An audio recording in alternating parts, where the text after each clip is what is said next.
Hello and welcome to the That's So Craven podcast, your one-stop shop for all things Fulham. Today we're talking about, well, the game that was on Sunday. I mean, it was Fulham versus Ipswich, Craven Cottage. Easy 3 points, as we all thought. But we'll get into that. I'm joined today by David Crave. How are we doing, Dave? You all good? Yeah, I'm really good. Oh God, there's so much to unpack on yesterday. Every time we play at home, there's just so many incidents. I was like, how are we going to get all these into one podcast? Yeah, looking forward to having a little moan about the ref and, a little talk about how, another home draw. Excited to get on with it. Absolutely. And it was eventful, like you say, on the pitch, off the pitch. I saw fans being escorted out of the Riverside. I saw fans throwing hands behind me at final whistle. There was just too much going on. It's ridiculous. But yeah, we will get into that. And I mean, there is a time where I want to say, without any introduction, and just stop. Hi, Sam.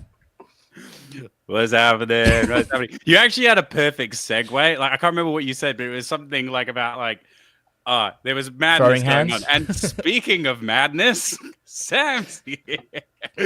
I'm here. I'm ready to get into it. Do you know what? We haven't shouted it out yet. I know we have a lot to talk about, but I want to highlight the fact that last pod was the first pod without a Berenzi there, and it was the first of the year. I thought you guys did so good. That's me plugging my own product. It's like the birds have flown away from the nest. I'm quite tired right now. You can raise it. This is going to be a shambles. I'm ready to get into it.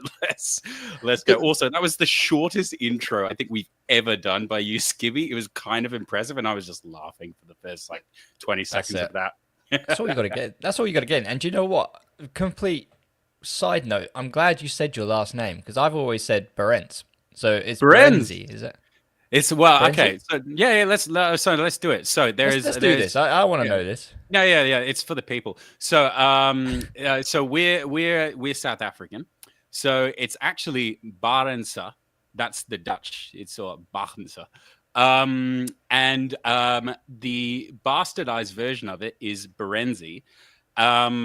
Because my granddad just basically got sick of pronouncing it to people. So he'd be like Barensa.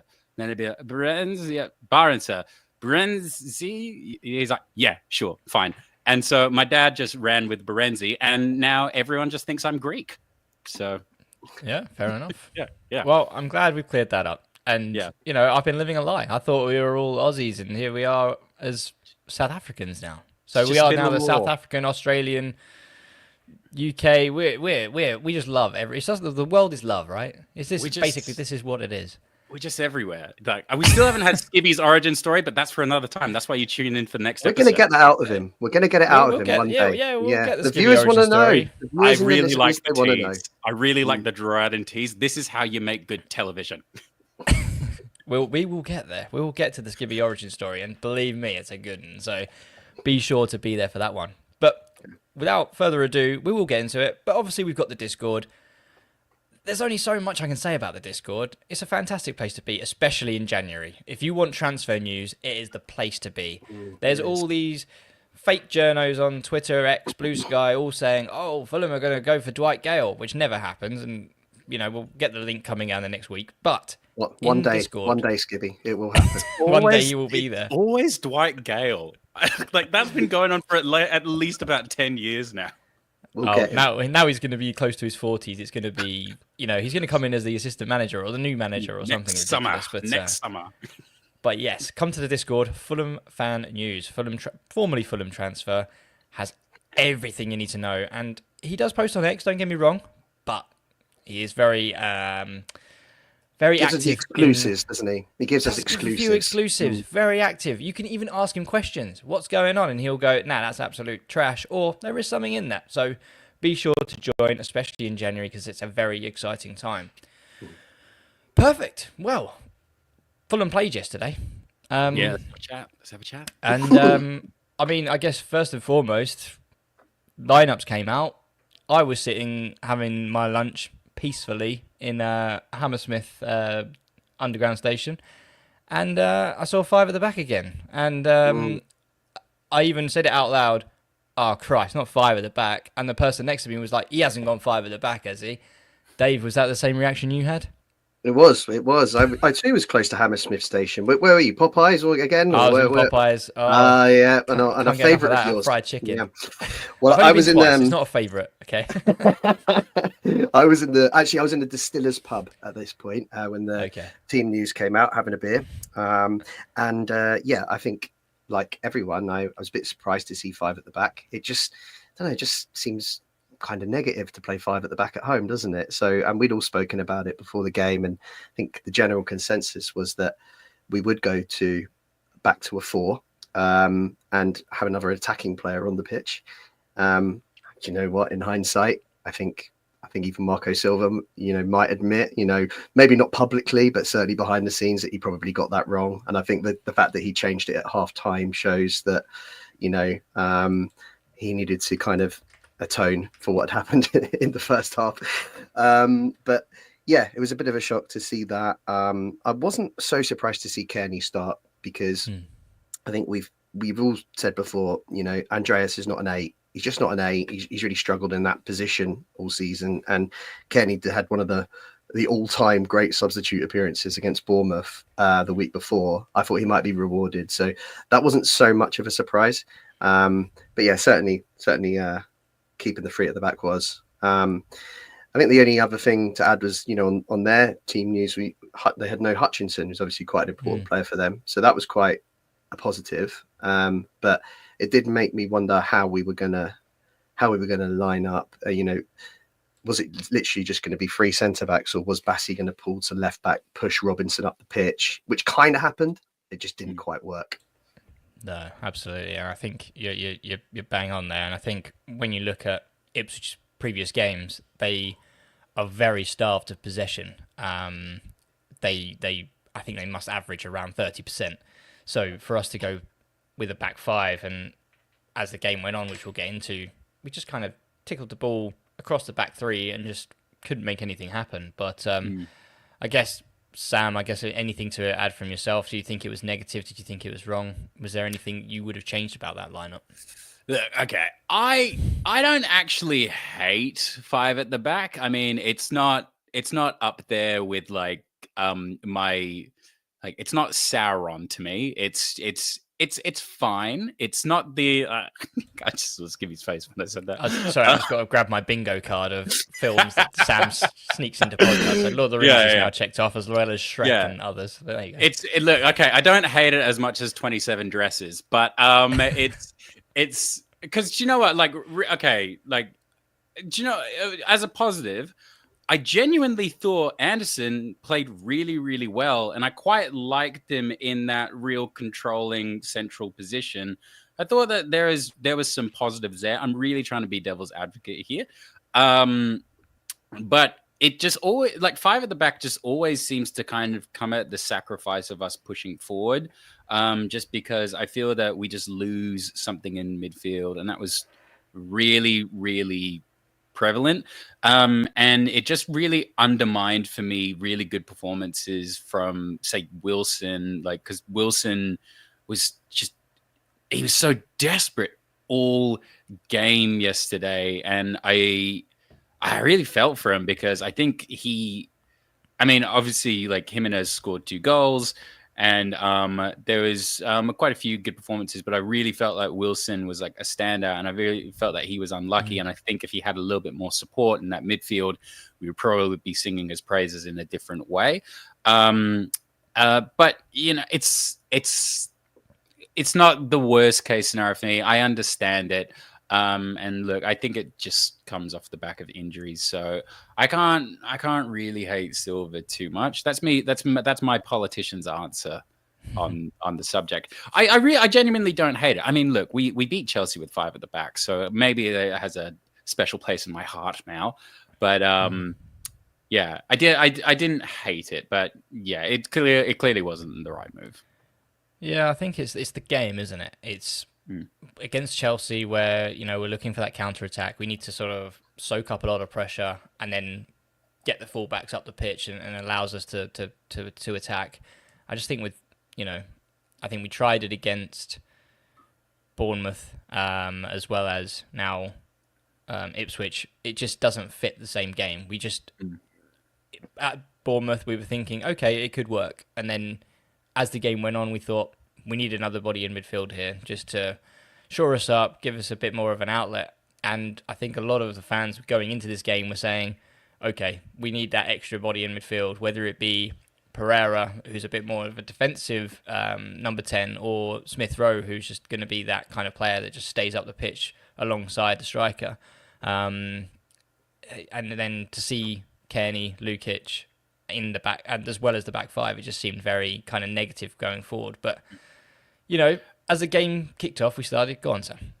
I just have a follow-up question for that. And I know you're actually coming up with a very beautifully constructed thing here, Skibby, but I don't care. I just want to ask the question.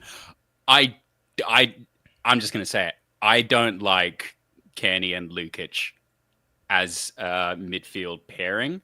I felt it was really slow and sluggish, and maybe that could just be because they didn't have the extra support in midfield, but I really didn't like that energy. I really didn't feel like that was what the game needed. I would love to hear you guys' takes on that. If I think I'm wrong, tell me I'm wrong. Go ahead, Dave. I didn't like it. Right. So I think it goes back to how we've lined up here. And as Skibby said, we knew Ipswich weren't going to have a lot of the ball. They were going to defend and then, have a low block for us to try and break down. And then they were going to try and counter using, Delap primarily to unsettle our defence, who, by the way, was exceptional. Break the bank Fulham, because that would be the perfect striker. He's a monster. Absolutely. But so to put five at the back, you've almost got an extra player defensively that you don't need. So you've got less players that are on the right side of the pitch that can break the low block and find those balls through. So it just literally made no sense. What it did mean is that Kearney and Lukic ended up just having to pass it sideways all the time to try and find those gaps. And we normally have Robinson as the extra man. He kind of overlaps from fullback, but because he was pushed up so high, he was being picked up by the right back. So we just didn't have that normal outlet that we normally did. So it just kept going from side to side, Kearney to Lukic to side. And, Kearney came onto the pitch last weekend against Bournemouth, was absolutely exceptional. He didn't turn into a different player overnight. We just didn't have enough players around him to be able to break through that Ipswich defence. And that's a flaw in how we lined up. And that's why that had to be changed at half time. So I do agree, though, that it's not ideal, Kearney and Lukic. I have a problem with our midfield anyway, because I actually think that when we play a two, if Burge or Lukic are missing, we either have to play AP out of position, where he struggled, or we have to bring in Kearney, who's clearly more impactful off the bench in this later stages of his career. So we are a midfielder light, and we've got no real option. So we're trying to make the best of it. But I think the way we lined up was just really too defensive to give us the opportunity to break that low block in the first half. And it made everyone look a little bit poorer than they actually are. Such a respectful answer. Yeah, just to add to that as well, I think on paper, the way that we wanted the midfield to look was Robinson getting really high, so he becomes almost like our left winger, and Iwobi becoming that number 10, I guess, in that scenario. But the transition, I think, was just too slow. And I do think that's where Kearney does have a flaw, which is he gets a foot on the ball. He does a few sort of pirouette turns and to make space for himself. But by the time he's then settled on the ball, like Dave mentioned, Robinson's then marked out the game. Then Iwobi's already moved into the central, and their two defensive midfielders have picked him up, so he can't get the ball. He was coming really deep to try and get the ball, and then once you've kind of got Ipswich all settled, then the only way is to go either to Lukic or to Anderson, and I think that's just where we just weren't quick in the transition. And to be honest, this is something which we've said very often. I think Mary even brought it up a couple of pods ago, which was against Southampton, we were just so sluggish, just really slow. And I think that's just where our problem was in this sort of teams against, or when we play teams in the sort of the relegation fight, they are very quick in to set themselves up and get behind. And then as soon as we've now tried to move the ball forward, we've got no space to move into because we've allowed them to reset. And Ipswich were really good at that. I think in the first half, there was not many chances. I think Raul had a header straight at the goalkeeper, but we weren't really stretched at that point. And then out of kind of absolute chaos, we find ourselves 1-0 down, and I think the ball was clipped in, and Robinson's beaten to the header, comes off the bar. Bassey has a swing at it, completely all calamity, falls straight to the Ipswich attacker who slams it home, I think, off of Bassey's knee. I mean, I think it goes without saying that could have been avoided. But I think from that motion, was there anything, Dave, that jumped out at you from that passage of play where Fulham could have easily done better way before that's even happened? Or do you feel that, it's just one of those things, mistakes happen and, Bassey's just caught out, Anderson's out of position and just Diop's nowhere to be found? I think that in the build-up play, I think the guy had too much time to put the ball into the box in the first place. He wasn't closed down quick enough. I can't remember who that was. I want to say Castagna, but I don't want to do him a disservice. So we'll come back to that. But yeah, I do think he had too much time. And then when the ball came into the box after it hit the bar, I think Bassey just panicked, and he just fluffed the clearance. He may have thought he was under more pressure than he was, so he tried to clear it as quick as he could.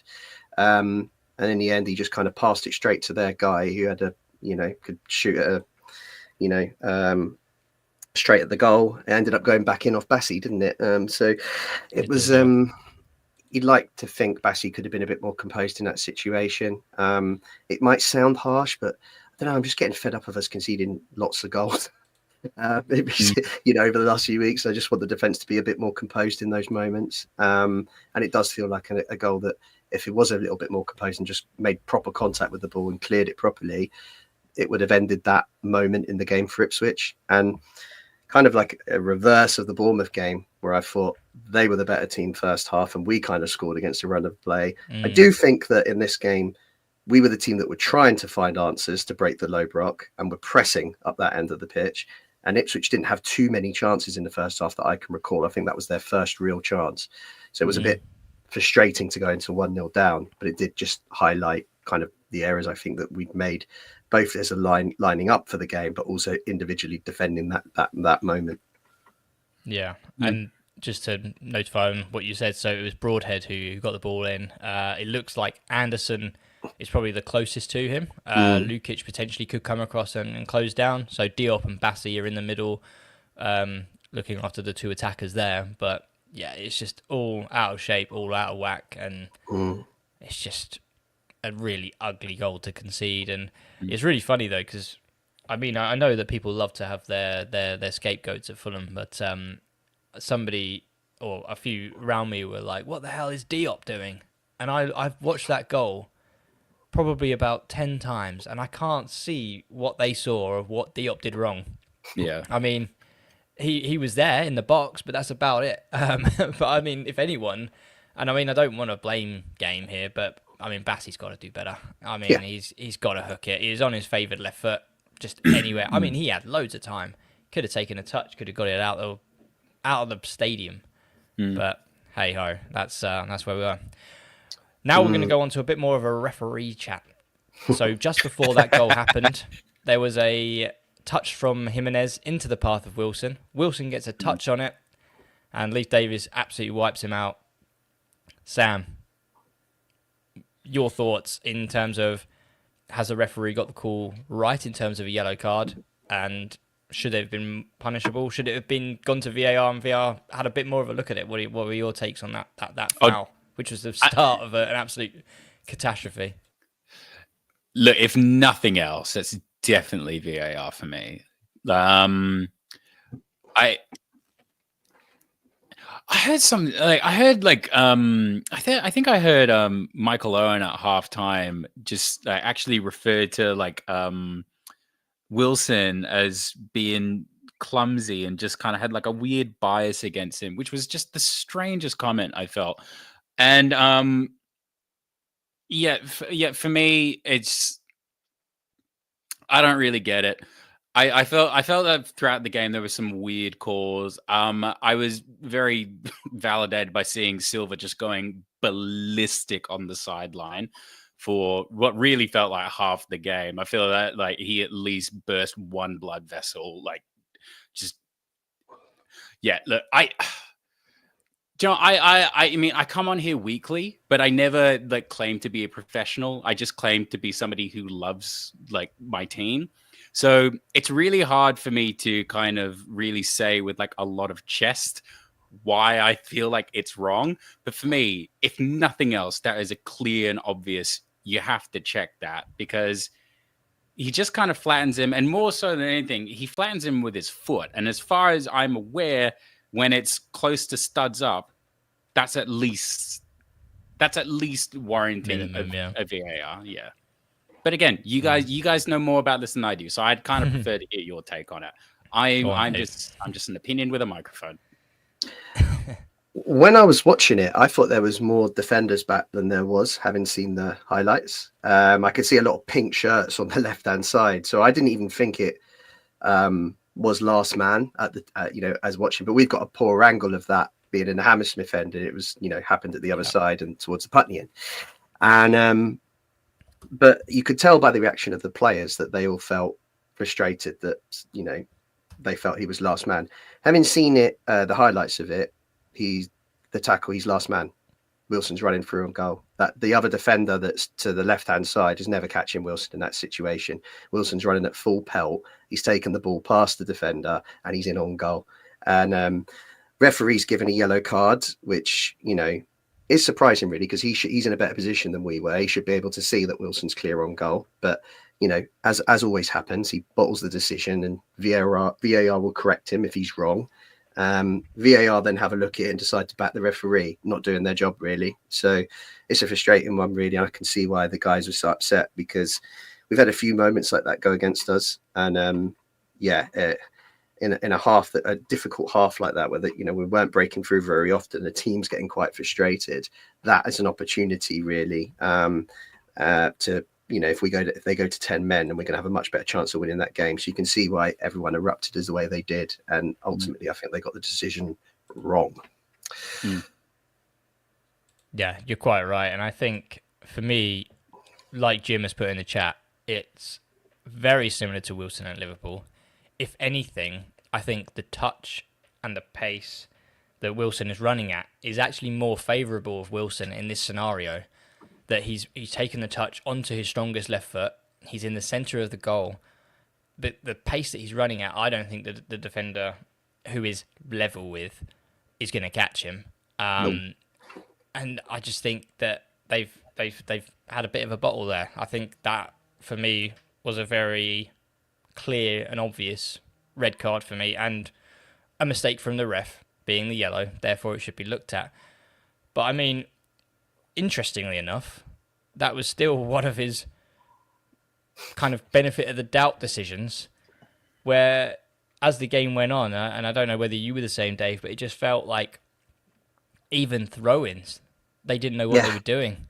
There was times where I saw in the first half, like Raul try and take a touch, and he'd go straight out of play, really heavy touch, and he's given the throw to us, and you're thinking, okay, that's a bit strange. And then vice versa, he was just getting even the real basics. It's almost like he was completely rattled.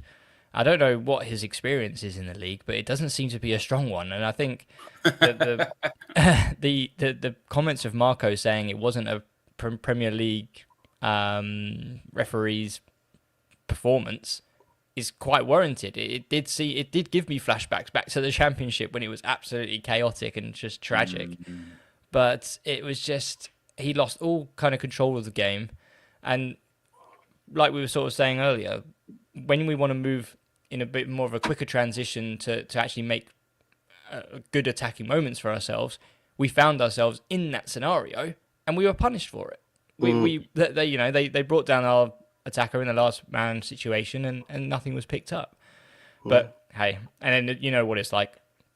As soon as a couple of throw-ins go the wrong way, and especially that decision, the fans are instantly on his back. Therefore, it's in his mind that he's just not going to have a good performance after that. So do you think, Dave, that the the warranted abuse, I guess, from the Fulham fans, then sort of played a big impact into later game as we will get there. Interesting. Possibly. I think that you're right. I forgot about the throw-ins, actually. There was some crazy They were awful, weren't throw-ins. Yeah, bizarre. And the linesman wasn't helping either, because he wasn't putting his flag up until he referee gave the decision. So yeah, that was a bit bizarre. I thought it wasn't just the Wilson last man tackle, though. I remember there was 2 occasions where Sasa Lukic intercepted players, and we were in really good positions once he had, and he gave, free kicks. And I think that's really where the frustration started to build, because they were opportunities for us to actually kind of, intercept, break, and create a chance. And these are the 50-50s that Silva said that were going against us, in that first half. So yeah, the crowd was certainly frustrated. I think the players were really frustrated. It will probably get to it in the second half.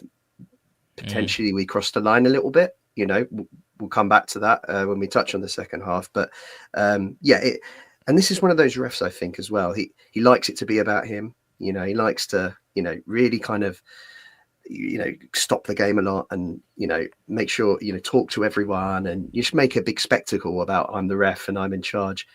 Just like those refs that just blend, you don't even notice them. That's the ref that I'm looking for. But unfortunately, you have these personalities in the refereeing world who really let it down for the rest of them, I think.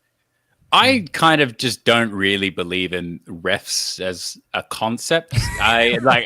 Honestly, okay. So I get it from like a romantic point of view. I quite like it, but the reality is humans aren't logical creatures. We're emotional creatures, and we're very susceptible to the elements around us. He might be arguing with his wife. He might not like his kid. He might just have had like a bad day. Maybe he's got a hangnail. I don't know, but he just made bad decisions. And it didn't seem like he was going to make better ones. And I'm just saying, AI or a robot doesn't have that. So, I'm not sure how you get ChatGPT involved in the Premier League, but I'm just saying, for some scenarios, it might not necessarily be the worst thing, especially when you just want clear, concise opinions and structure. Well, but it ruins the romanticism of the game. So it's like, of course, it's never going to happen. But anyway, it would be fun to see a robot. I mean, that sounds a little Wally. I'd love that. Wally. Wheels, or what do you envision here? Okay. This is such. I mean, it would have to be the floaty one in Wally. I think Eva. Right. It would have to be Eva. Oh, Eva in Premier League. Okay. Eve? It's I think you're right. Yeah, if that was just had her in team colors, it'd be amazing. Team color, okay. I'd have to vouch for Skynet. No one's surrounding the ref when you got the Terminator on pitch, are they? They step out of line, just like very good call. Yeah. But it's funny though. You talk about that. It's the way we're going, Sam, because like my rant on the last pod was, refs don't have to make decisions anymore. They can just blow the whistle and then go, right, I'm waiting. I'm going to wait until I make a decision. So it is the way we're going, because they're too reliant on it, and I don't like it, but it's just horrendous. But, I mean, there was one other moment in the first half, which was a bit of a loose one, which was, I think the ball was bobbling around, Wilson trying to get on goal, and I think Castagna gets a foot on the ball, and he does get cleaned, in my opinion. But I don't even remember that going to VAR and they didn't say a VAR check was going on, but it was probably the same amount of contact for me as the actual Ipswich one, which didn't need VAR interjection because he already gave it. But anyway, we'll get into that now. So second half comes in. Diop is pulled for Smith Rowe. And you know what? I'm going to counter argue Sam's point. I thought Anderson was actually pretty poor. I didn't think he was very good. I thought Diop, out of the two, was probably the most suited for the game. And I think, like we said, Delap was an absolute monster. Hands up, I thought he was a bit of a skinny winger, bit tricky, good on the counter, gets a few goals. But oh my word, is he a strong boy. He's a big lad as well. And the way that he was in the first half, he was bringing the ball down, snatching out the air, holding it up, bringing others into play. and then being able to run at our players at pace and skill, I thought was phenomenal. I think he's a great player.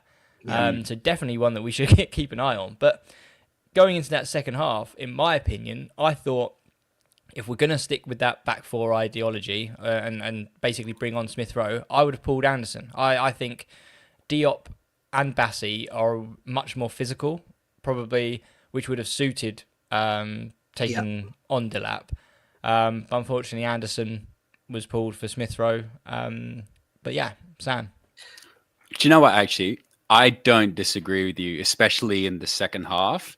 I liked what Anderson was doing in the first half, but I actually don't disagree, because in the second half, I felt like, one, I just didn't notice him. I quite liked him in that creative centre back position, if you can even call it that. If anything, he was probably playing more of just like down midfield.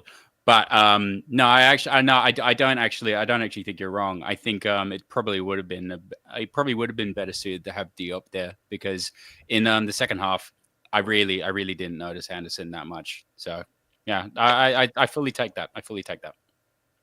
I would the only thing I would say is I don't personally think this formation suits Anderson, and certainly not the way he was used on Saturday, being the man to kind of pressure Delap. Out of the three centre backs that we had on the pitch, he's probably less suited for that. Much rather have seen Diop be the person to press Delap or Bassi than Anderson. Really, you want Anderson freed up in a bit of space so he can, assist bringing the ball forward and do his long diagonal passes, which he can still do to an extent, but it's much easier for him when he's on the right side of the pitch, and he can collect the ball either from Leno or from one of for the other centre back. When he's in the middle, I think that it kind of limits his movement and his ability. So I think that he's out of position in all honesty, and I think that's why he kind of struggled, and he was asked to do a role that really I don't think he was suited for. So the second half, when we went back to the back four, personally don't think he played too badly in the second half. He kind of, as Sam said, he didn't really stand out. But yeah, I just think that he was used wrong in the first half, and as a result, we saw a pretty kind of mediocre performance. Yeah, I kind of get that, and I think on Nathaniel Joss is joining us on X, watching on X. So hey Nathaniel, thanks for joining. He says that Anderson looked very slow, getting turned too easily. We just need to bin off the back five.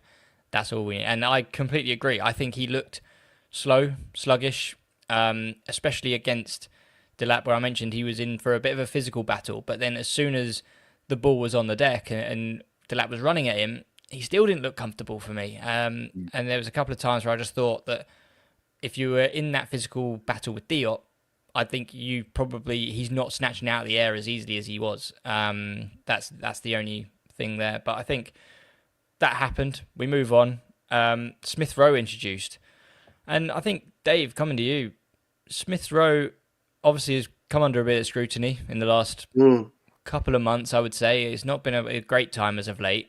How do you think that he performed in his sort of cameo coming on in his sort of normal role, I would say, is trying to be that number 10 for us?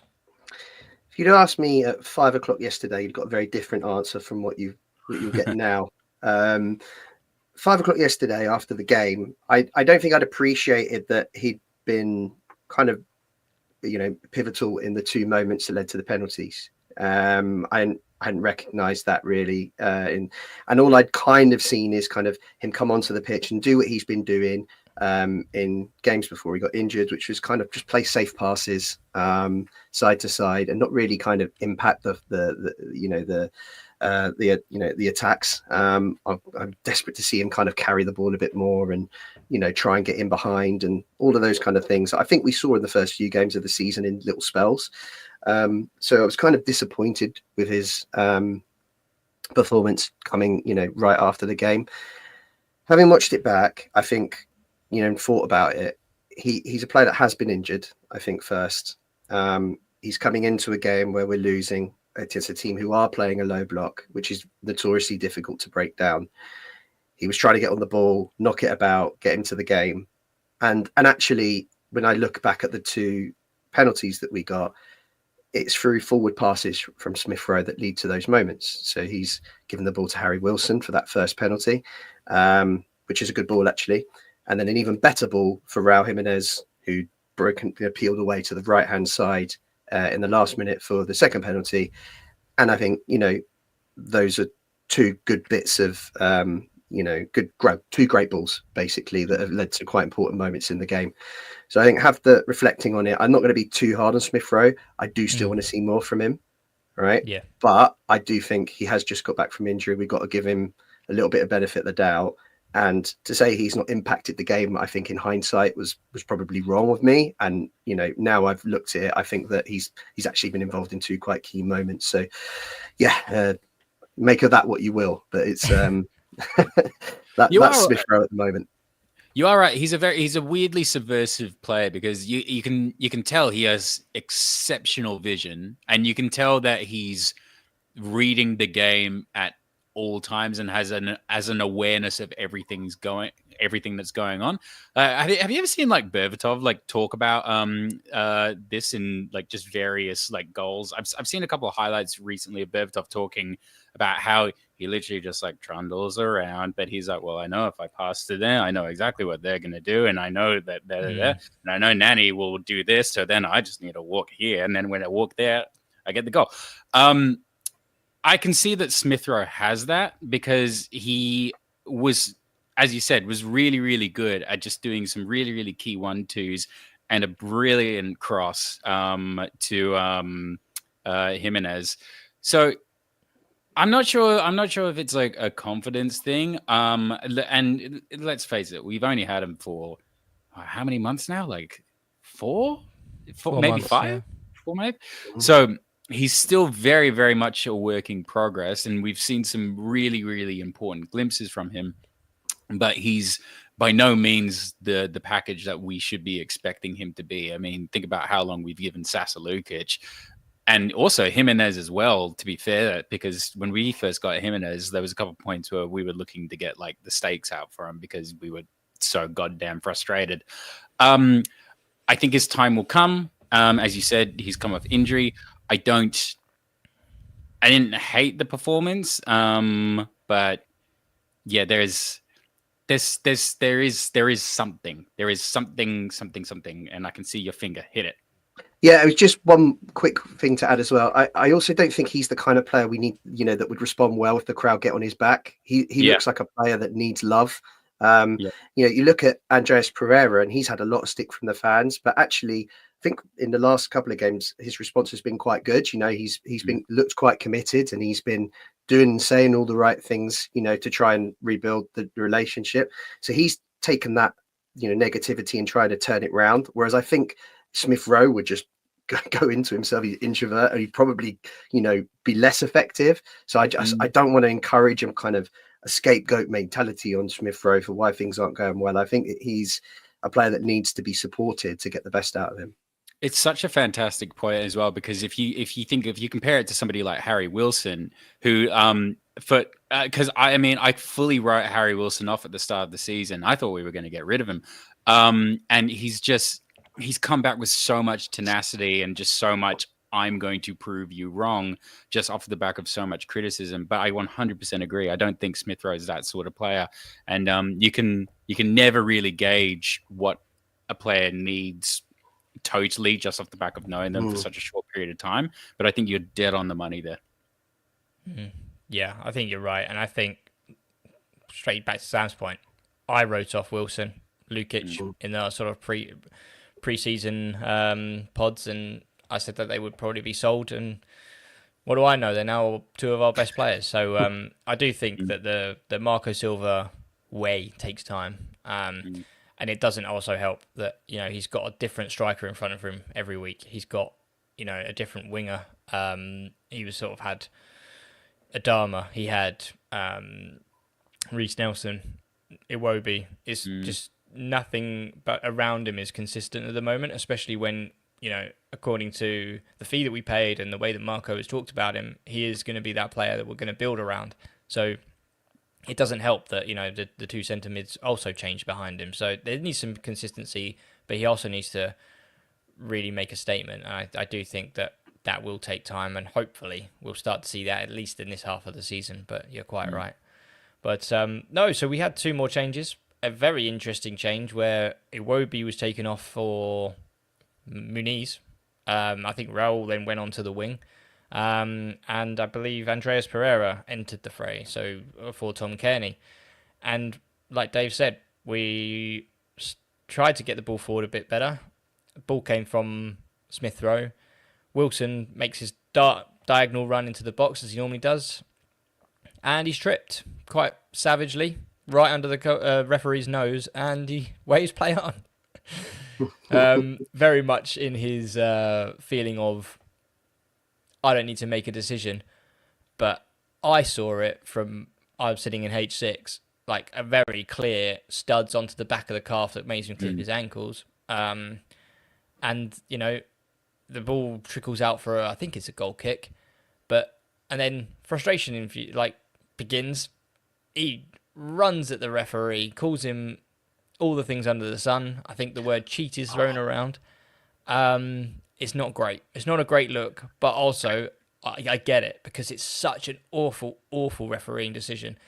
And if you think about competitions where there aren't VAR and he doesn't give that, he's relegated instantly, like down to Championship League One, because that is the most disgraceful miss by a referee. And I don't think VAR saving the day should allow him to get away with it personally, because when you look at this challenge, not even in slow motion, but in real time, it's exactly the same as Tom Cairney in the Spurs game. The studs on the back of the calf goes down his ankle. I think if Wilson stays down and holds his ankle a little bit, I reckon VAR are checking for a red there. Morsey's very lucky, in my opinion. But the fact that the ref needs VAR's intrusion there to give the penalty is just scandalous. I don't know, Sam, if you've got any more to say on that, but I just can't with this man, I swear. No, it's absolutely filthy. I mean, okay, to be honest, like the last 15 minutes was completely insane. I mean, you already touched on Muniz coming on. Formation wise, I had no idea what was going on, and the game was just going crazy from that point onwards. And I was like, structure's gone out the window. This is Fight Club. I mean, makes for good television. Let's call it what it is. But no, for me, that's a straight red card. I can't really talk too much about it because I just think it's ridiculous. I mean, I'm glad that it did kind of get overturned in a sense. I'm glad that I don't know who was screaming in his ear, just being like, you need to fix this, but somebody got that right.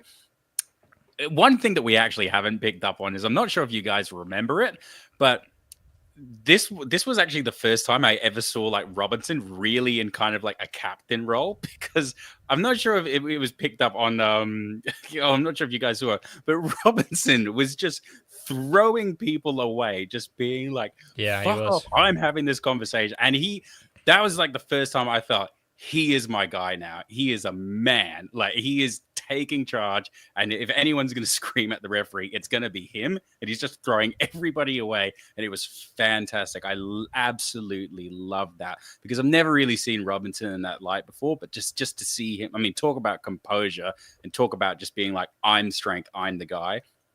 I've loved Robinson at the moment. I could not love him more. But yeah, I'm really glad that at least he took charge of that moment. And I'm not sure if he said anything to press onto the ref, but really that's, I mean, in all the craziness, I just can't not highlight that point, because it was awesome to see for me. He was captain for all of 4 minutes. But because Tom Cairney came off, but it was I mean, he must have been looking like, oh Christ, now I've got to deal with this. But yeah. But no, you're quite right. It was good of him. But I mean, we talked about the penalty, Dave. But I mean, do you think there should have been a more severe punishment, or do you think I'm just pulling that out of my ass. No, I don't think I hadn't even thought about the fact that the player should have been sent off. If I'm going to be completely honest, I remember at the time obviously there's huge appeal from fans and players, and the referee's got a really good view of it, so he should be given that penalty. Simple as. But the guy's a knobhead, so what do you expect? He's going to get it another thing wrong. In terms of the timing of that and the subs, I actually thought the subs created. It was chaos. It was chaotic, but it actually kind of worked. It was bizarre. He threw all these attackers on in kind of some sort of bizarre formation that no one could quite work out, but it actually created more openings for us. It also left us a bit vulnerable at the back on the counter, but it did kind of help us, which we then found out. But and actually, just before we move on, I think the way we'd started the second half wasn't so good again. And Ipswich put pressure on us, and we've just seen that far too often this season, where we just don't come out, especially at home, but we don't come out in the second half. And we've really got to find a solution for that. I don't know what it is, but there's got to be something mental, but we've got a real issue there. So the subs actually created the chaos that we kind of needed to create some more opportunities. This was the one that got us back in the game. Yeah, I mean, you just feel pretty confident when Rao steps up, don't you? From the spot. Penalty. But you just kind of feel that he's going to score. I didn't really. With Dave. I am with Dave. It was a 100% record, isn't it? Yeah, 10 in 10, I believe, in the Premier League, and I think I just kind of thought, yeah, this is 1-1 now, and yeah, he, as you say, maybe not the best penalty, but it goes in and gets us back in the game momentarily. But there was actually a positive as well from that I saw Muniz walk up to Raul, and I was thinking, oh, brilliant. They're all going to fight over the ball. But he didn't. He basically took him by the head and was just like, you got this, and gave him a hug and then walked away. So lovely. That's what we want. He's so lovely. This is what we want. And I was like, this is exactly what we need in the club. No fighting over the ball. He's a penalty taker. Fantastic. And I think that was quite nice. But anyway, party poppers at the ready, boys. We broke a record, a Premier League record. Yay! Sam, do you know what record we broke? Is it unbeaten? No. Oh no, it's Jimenez. Wait, is it Jimenez? No, not quite. Ooh. It was the quickest time between two penalties given in the Premier League. Wow. Because Ipswich went all the way down the other end, and the slightest touch of Castagna, Delap goes down like he's broken his leg, and penalty given. And VAR wasn't involved in that decision. He went straight to the spot, no hesitation, whereas Wilson almost loses his Achilles compared to, I think Castagna might scuff his toe as he went to clear the ball, and Delap goes down like he's just been absolutely shot. But yeah, I think it was around 70 seconds, if that. I may have to get that up. Right. This goes back to what I was saying before. Like, we're not logical creatures, we're emotional creatures. And it literally felt like to me, well, I've given them one, so I'm going to give you one. Which it really did feel like that, and which for me is insane. Sorry, go on. Oh, that was my any point. thoughts on the... Oh, sorry, you asking me? No, it's fine. No. I was just going to say, any thoughts on that penalty, I guess, and that scenario? I, in the stand, when that went down, I said penalty. I blurted it out. Having seen it back, it looks pretty soft, but and I can't really see an angle that shows me that there's a lot of contact there at all. Marcus Silva didn't seem to moan about it after the game, so but your point's right on the fact that the ref felt pretty confident to give that one, but was less sure about the more obvious one, which was Harry Wilson, slightly earlier, and that was probably the story of the game for that ref. But it's disappointing just getting back into the game and then all of a sudden conceding. And a bit like Rao, I didn't really have any doubts when Delap stepped up. He just looks. I just thought he's definitely going to score this. I mean, it's not only that Leno doesn't have a great record at penalties; it's just you've got a confident striker there that's had a good game, and I'd have been very surprised if Leonard managed to keep that out. I hate to admit even if he got a hand to it, he would have followed it in. He hit it so well. It is hit it so well. That was filthy. That was actually filthy.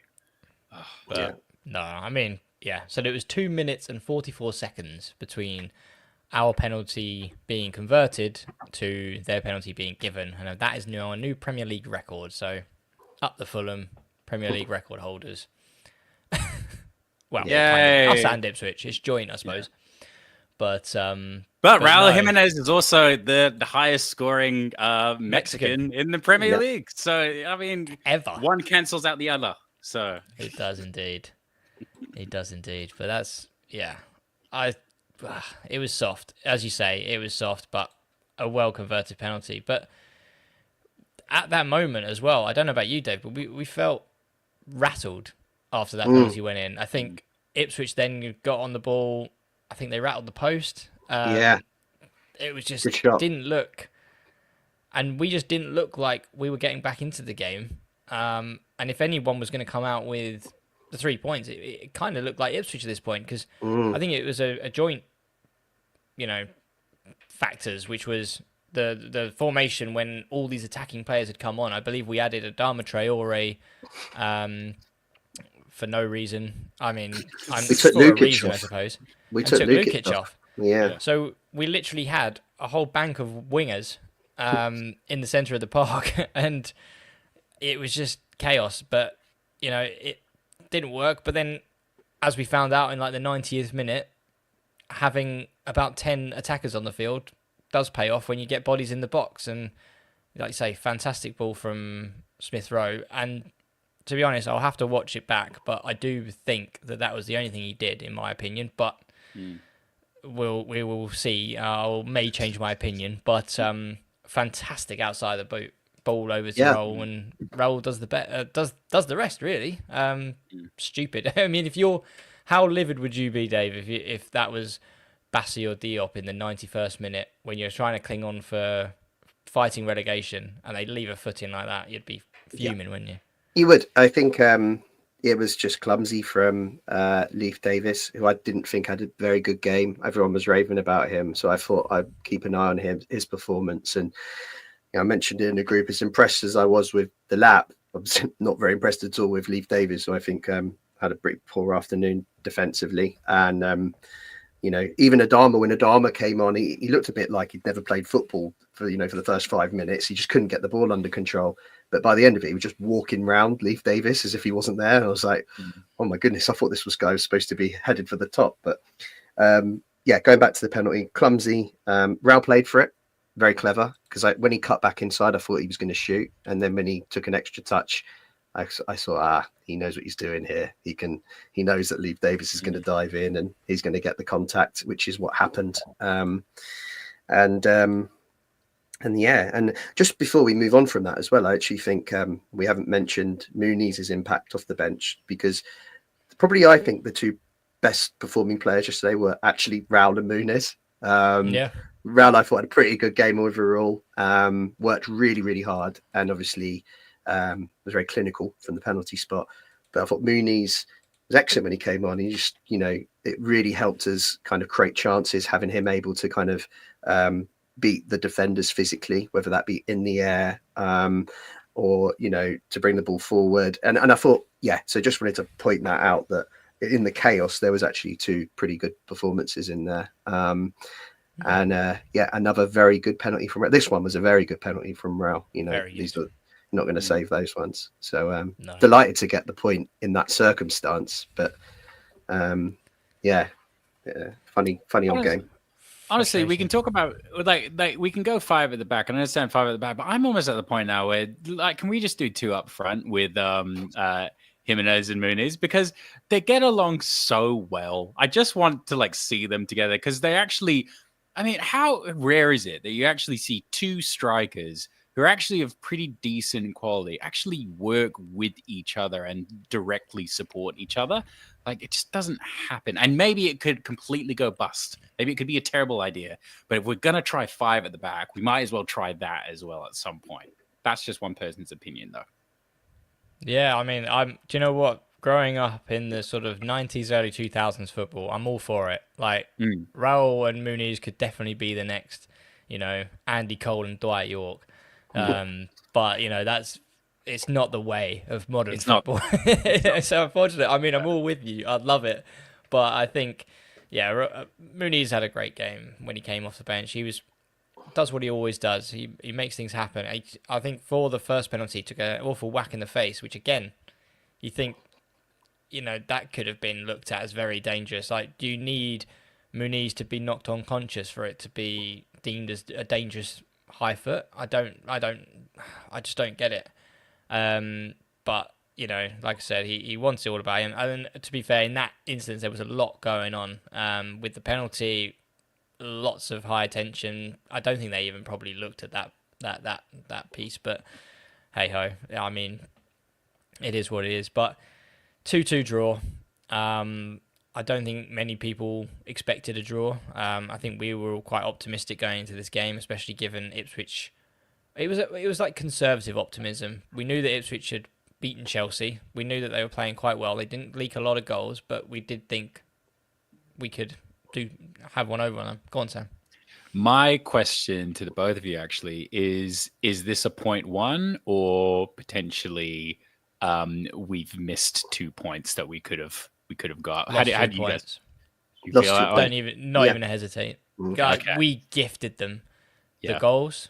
Apart from them hitting the post, I think was probably the closest they came, but I can't think of anything else where, Leno. Oh, he made a good save to his left, I remember. Oh, that was a great save. That was a fantastic save. Yeah. I can't remember who hit it. Was it Schmudix hit that as well? Did he? That was yeah. What a great save that was. That really that would have been 3-1. Where we were right on the back. That was when we were on the back foot again. Yeah. So Leno pulling up trumps again, but I think for me it's definitely 2 points lost in a way that we got set up wrong. We didn't need 5 at the back. They were going to sit back, so we talked about that. But I also think that their first goal was an absolute gift, and their second being a penalty, again, absolute gift. So we should have won that game. I didn't see enough from Ipswich as a team that they're going to be good enough to beat the drop, but I do think that they've got an absolute player into lap, and as long as they can keep him fit and healthy, they've got a good chance. But as soon as he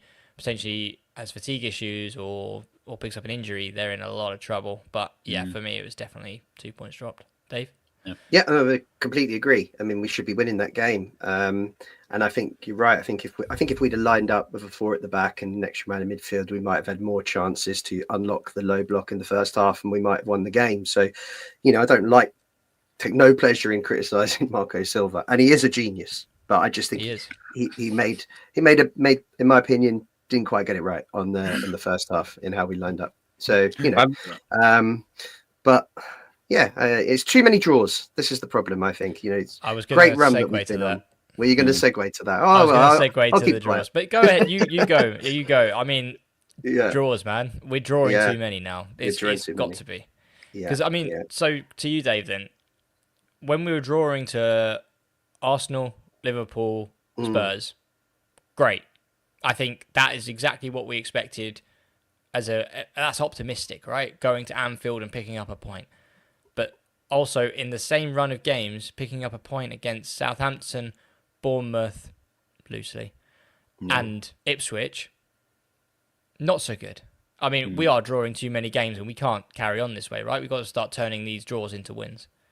Yeah, it's missed opportunities. But then again, and actually even some of those draws that you mentioned against Spurs and Liverpool where, we'd have taken a point. We're pleased we got a point, but really we should have won those games with a better team. So we've drawn too many, but we can't get too carried away. And we've still got 30 points from 20 games, and we've done really well. We're unbeaten since November, right? Is it November since we lost to Wolves? Is that the last time we lost? Yep. Yeah. Blimey. So it's if we could just, if we didn't make those little errors at the back and concede goals the way we do, if we could just be a little bit more clinical sometimes. But all in all, I think we could be in a lot worse position. I think people are a bit frustrated by the draw to Southampton, the draw to Ipswich, and now the kind of European excitement is kind of dying a little bit. And it's still early days. There's still half a season to play. That can all change, especially with the run of games coming. But we can all see that there's improvements that we need to make, right? There's improvements that we need to make to really be a proper European ready team, I think. So yeah, we'll see how we get on the next few. Yeah, and Steve made a great point. No Mary on this pod, therefore we could be in for a bit of a torrid time against Watford coming up. But hopefully we may be able to get a cameo for the preview. So watch this space. I will just say, just pop like a nice little bow on it. At the end of the day, it's about getting points, and I understand that like we need as many wins as physically possible, but points for me are still points, and I will still take them wherever I can get. You can't build a house without a lot of draws. It's just you need those things. You need those things, and it's not the end of the world. And to be fair, we're at least still scoring goals. It's way more egregious to me if we're just like grinding out like nil. It's like a Southampton where it's a 0-0. That should never ever happen. And we have been in seasons before when that has been happening quite a lot, and we just know that we're not going to score, or if we do score, it's a surprise. At the moment, our scoring is pretty consistent. We just need to tighten up that defense for me. And I'm confident that can actually happen because, I mean, we've kind of seen we've seen enough that there is a formula there that needs time to like set in and maybe a little bit more depth. But I am confident that the pieces will fall together. Hopefully. Sam, one of those pieces as well is, I think, Sander Berger. And I agree. God, I can't wait till we get him back because I just think, if we can kind of embed a midfield of him and Lukic, I think they would give the back four a bit more protection. Yeah. That just feels like when he's back, I think we can maybe kick on. At the moment, when the midfield's not quite got the right balance, no matter what partnership we put in place. So I'm just fingers crossed. Sander Berge comes back soon, or even better, we bring in a really strong number 8, which would be quite exciting. But I'm not sure we will. But you never know. Time will tell. But yeah, I mean, to second that point, we've got more draws than a morgue at the moment. I don't like it. It's just, especially when I think that we should be. My theory is win at home, draw away, and I'm happy with that. And I get it that there's going to be games against the big or the classic Big Six. They're not the 6 anymore, but the Anfield, the Old Traffords, those sort of games you expect to lose. Man City coming to the Cottage, Arsenal coming to the Cottage. You can't expect to lose those. A point is fantastic, but as soon as you start drawing against Southampton, West Ham, Bournemouth, these teams that we realistically should be beating, I start to get a bit concerned, and I do think that if we don't figure out a formula soon, then we are going to be back into 12th place again. I don't fear relegation, but I do fear 12th place. I feel that more than relegation. I don't want 12th again. I want something else. But it's going to be a long half season. We'll see if we can combat that, but anything but 12th. That's all. Yeah, I can't do 12th. I cannot do 12th again.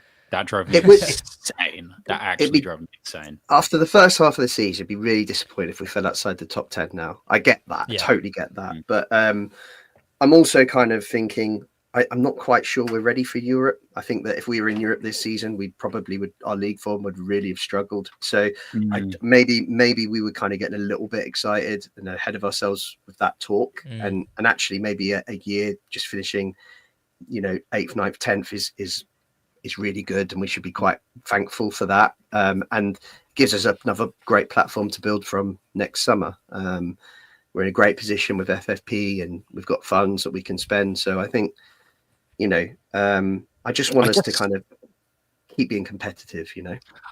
My only caveat to that is getting into Europe attracts better players. And I really want us to get into that upper echelon. I mean, Aston Villa is the best example of this. I mean, like 6 years ago, Aston Villa aren't signing Yuri Tielemans. That just doesn't happen. I mean, they're actually at a point now where lots of players are looking to them as a club that they can actually play European football in.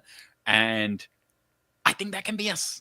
And I want that to be us. Mhm. And Mhm. I think the only way that you can do that is at least getting, even if you're not ready, sometimes you literally just have to kind of do it. Like you have to do it anxious, you have to do it scared, you have to do it sick. You just have to do it. And I think we just have to get there and then kind of figure it out. And Yeah. I would rather actually get there first, figure it out, because that's guaranteed money, because that's sponsorships, and then that's guaranteed financial investment. And not only that as well, we have a good selling point with players with Marco Silva. We have the best selling point that we're probably going to have in a very, very long time if we can get into European positions. Yeah, great point. It's a double-edged sword, though, as well. I think. Oh, of course. I mean, it's a really poor example, and I know Dave's going to scoff at this, but he's the only one who's talked about their ambitions. But Andreas Pereira says he wants to play in Europe. Therefore, clubs are now having a chat with him, Marseille being one of them, having a look at him. But that aside, you're not qualifying for Europe. You do have a risk of losing your best players. And I do think that, we come into the summer and we haven't got Europe, and there's been talks around Anderson potentially going to Juventus, or I think Spurs were in the hunt as well.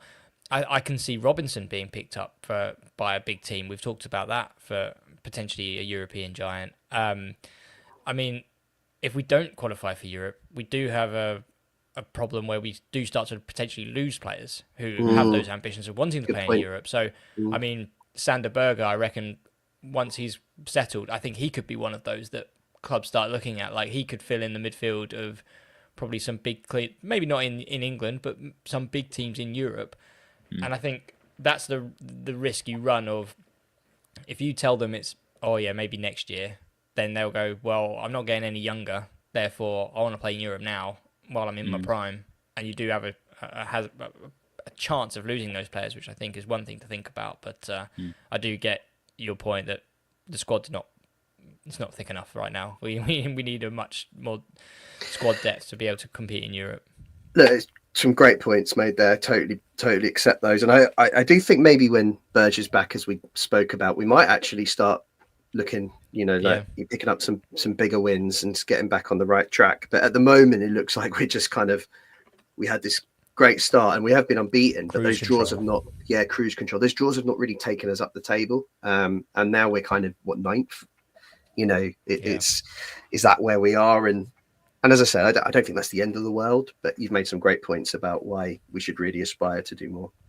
Yeah, no, I completely get that. But yeah, I think that's it, guys. I mean, a game spoiled by the ref, I would say, but also we've got ourselves to blame. I don't think we can, I think in summary, we can't sit here and say, oh, the ref did that, the ref did this. I mean, we can, but healthily, I think it's better to take off those black and white tinted specs and think, we could have done better, we should have done better. And fundamentally, we should have had that game in our own hands rather than relying on the ref to win it for us. So I think that's the conclusion of that one. But we got a break. Well, not really, but we do. We have a week off, I guess, but Watford coming up in the FA Cup. So I imagine we'll be doing a preview later on this week. But yeah, Sam, Dave, thank you very much for your time today. Any final points from you guys? Well, I have one final point, and because we have a lot of people in the live and we've got a lot of people in the comments, I just want to say that my dad, the co-founder, is a little bit poorly at the moment, and I've come here, and Dave has come here, and Skibby's come here with a lot of love for him. So any love that you can express, send our way. Do it on Twitter, do it on Discord. But literally, if you could just slam him with love right now, because he loves the community. He needs the community. If anything, he should be here right now. I'm really here because I just want to say that I love my dad as much as I love Skibby. And I love my dad more than I love you guys. I'm sorry. That's just, understandable. He's perfectly reasonable. He's literally the reason I exist. There's very few people I could say that about. But yeah, just throw all your love towards Elton because I know he'd appreciate it. And I like to think that he's either blushing right now or just very, very annoyed that I've brought this up. And either way, that makes me happy. Absolutely. Yeah. Hope you get well soon, Elton. And big love to the Barense family. There you go. It's Barense. Barense. Yeah. Yeah, that's it. Dave, thank you very much for your time today. Yeah, no worries, no worries. Yeah, get well soon, Elton. We miss you. We need you back on this pod. All right. So do what you need to do. Get better. Get back on here ASAP. And only last point for me. First time I'd actually gone into the Riverside after the game. Oh yeah. Yesterday, and it was a lot better than I was expecting. I remember everyone was still saying it was all chipboards and things like that. Well, pretty nice bar, and drinks were. I mean, my mum was there and a few others, and I bought a round of about 2 wines, 3 beers, and it was like 15 quid. And I was like, it's ridiculous. this is great. We should come here after every game. And then even they bring out a player, don't they, in the Riverside area. Andreas Pereira came out. You'd have been over the moon, Skippy. Yeah, Andreas came out, did a little couple of minutes with Ivan Berry. So yeah, it's excellent round the back there. Thoroughly recommend going. And also, just last point on that, don't go out of the ground and go and queue up again on the river. Just walk around there from wherever you're sitting in the stadium, because otherwise you're going to have to queue to get in. And that, for some reason, they don't let you in until 20 minutes after the game's ended. So stay in the stadium is my recommendation. Pro tip. Yeah. Perfect. That's all. Well, there you go. Dave on the payroll for the Riverside stand. I'm imagining here for that amazing plug there. But I want to get you boys sponsorships. I want to get. Yeah, so got to go. Tony's calling me. Got to go. But no, yeah. We just said Riverside's fantastic. We just said that. It's fine. No, all good. No, guys, I really thank you for your time. Oh, go. Sorry, I just want to say one more thing. I've noticed it on the last couple of pods that we do. We always go, Marco Silva, he's a genius. But Marco Silva, this is it. Like, he's listening to this. And I love the fact that if he is listening to this, what's up, brother? I also like paella. Fair enough. Well, there you go. Well, on that bombshell, yeah. No, but guys, thank you very much for your time today. Thank you, everyone in the comments and everyone who's been joining in. Oh, we just hit a ton. Brilliant. There you go. But thank you guys for listening. Be sure to join in the Discord because, transfer season is upon us. So be sure to join in there. And we've got a preview coming up for Watford, I imagine, this week. So look out for that. Nothing else to say apart from, as always, come on, you Whites.